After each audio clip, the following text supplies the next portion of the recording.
Master head mistress के preparation के लिए अहम टॉपिक करेंगे the theory of moral development. The theory of moral development given by Kohlberg. He was an American psychologist जिसका जो era है 1927 से 1987 तक। इसकी जो अहम 3-4 चीज़ें इस पूरी थ्योरीज की जिसमें आपने उसको अंडरस्टैंड करना है 3-4 चीज़ों को। उसमें ये होता है कि उसकी स्टेजेस कौन कौन सी हैं, उसके लेवल्स कौन कौन से हैं और कितने लेवल्स हैं, स्टेजेस कितनी हैं और एज फैक्टर कौन सी लेवल पे कौन सी स्टेज पे कौन कौन सा है, और उसमें से जो बच्चे की अंडरस्टैंडिंग है, बच्चे की हैबिट्स हैं, बच्चे की जो मोरालिटी है वो कहाँ पे खड़ी होती है। तो first of all we will talk about उसके जो लेवल्स हैं वो कितने। बेसिकली लेवल्स कोलबर्ग ने जो दिए थे वो 3 लेवल्स दिए थे इसमें, प्री कन्वेंशनल, कन्वेंशनल और पोस्ट कन्वेंशनल। उसमें फर्दर हम उसमें देखेंगे कि जो स्टेजेस थी वो जो 6 स्टेजेस थी, जिसमें जो प्री कन्वेंशनल थी उसमें 2 स्टेजेस थी, कन्वेंशनल में 2 स्टेजेस थी और पोस्ट कन्वेंशनल में 2 स्टेजेस थी। जो पहले 2 स्टेजेस हैं वो कन्वेंशनल में आ जाती हैं। एक होती है, पहली स्टेज है ओबीडियंस एंड पनिशमेंट और दूसरी है सेल्फ इंटरेस्ट एंड ओरिएंटेशंस।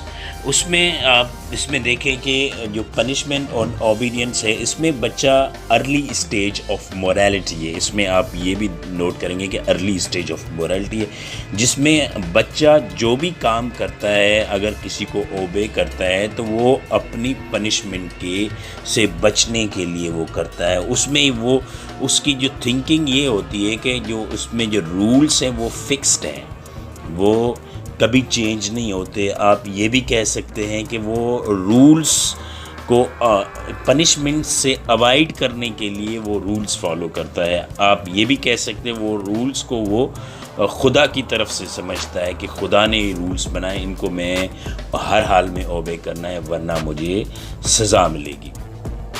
और इंडिविजुअल और एक्सचेंज आप इसको कह सकते हैं। सेल्फ इंटरेस्ट को आप इसमें जो सेल्फ इंटरेस्ट होगा उसमें आप इंडिविजुअल और एक्सचेंज भी आप इसका नाम कह सकते हैं। जो सेकंड स्टेज है उसमें बच्चा क्या करता है कि वो अपने पर्सनल रिवॉर्ड के लिए, अपनी पर्सनल जो उसकी टिट फॉर टैट करता है कि अगर किसी को कोई चीज़ देता है तो उसमें कोई लालच रखता है कि मुझे ये चीज़ मिलेगी। इसमें सेल्फ सेंटर होता है बच्चा, वो अपने आप को फर्स्ट प्रायोरिटी देता है कि मैंने भी जो भी करनी है वो सेल्फ इंटरेस्ट के लिए करनी है। और उसमें हम दूसरी जो तीसरी स्टेज है उसमें दूसरा लेवल आपका आ जाता है। तीसरी स्टेज होगी तो दूसरा लेवल होगा कि इंटरपर्सनल ओरिएंटेशन या इंटरपर्सनल रिलेशनशिप आप कह सकते हैं, जिसमें बच्चा ये गुड बॉय और गुड गर्ल वाला कॉन्सेप्ट आपका आ जाता है कि जो भी काम करेगा कि वो ये समझता है कि लोग मुझे अच्छा कहें, लोगों की नज़र में वो अच्छा बनने की कोशिश करता है। सोशल वर्क करता है वो भी इसी लालच के लिए कि लोग मुझे अच्छा कहें और अच्छा मुझे समझें। और दूसरे लेवल में चौथा स्टेज आ जाता है। हर लेवल में मैंने पहले ही बताया कि पहले लेवल में 2 स्टेजेस हैं, दूसरे लेवल में भी 2 स्टेजेस हैं और तीसरे लेवल में भी 2 स्टेजेस हैं। तो दूसरे लेवल में जो चौथा स्टेज आता है लॉ एंड ऑर्डर ओरिएंटेशन, उसमें जो बच्चा होता है उसकी एज आपको जो दूसरा लेवल 2 है कन्वेंशन, उसमें 10 से 13 साल होगी। उसमें क्या करेगा कि वो मॉरल रिलेटिविज़म की बात करता है। मॉरल रिलेटिविज़म का मतलब ये हो जाएगा कि लॉ एंड ऑर्डर को देखेगा कि वो जो लॉ एंड ऑर्डर है वो सोशल स्टेटस के लिए हैं, वहाँ पे अगर वो हमारे लिए बनाए गए हैं तो इनके ऊपर वो मेन फोकस करता है बच्चा।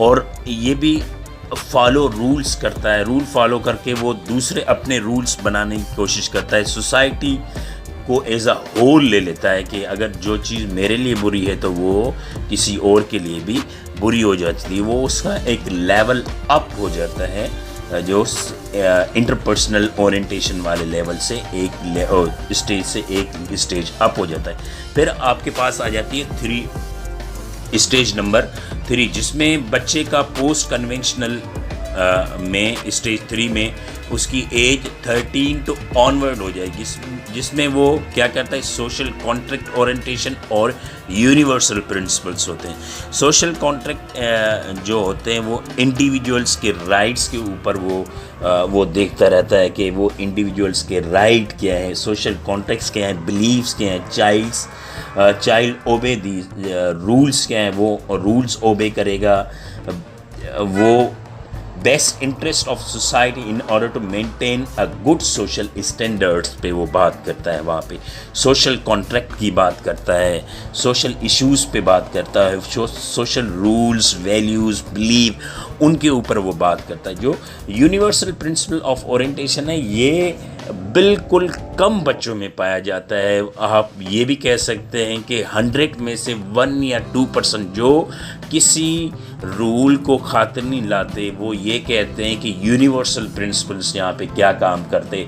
वो हमदर्दी का फैक्टर वहाँ पे क्या होता है कि सारे रूल्स ख़त्म हो जाएं, उसके बाद कोई हमदर्दी वाला फैक्टर, जिसे आप ये कह सकते हैं एब्स्ट्रैक्ट रीजनिंग, वहाँ पे आप कह सकते हैं free from all extraneous elements, कि आप अपने जो एक्सट्रेनियस एलिमेंट उनसे भी फ्री हो जाएं, और इंटरनल इन्फ्लुएंस होता है उस पर,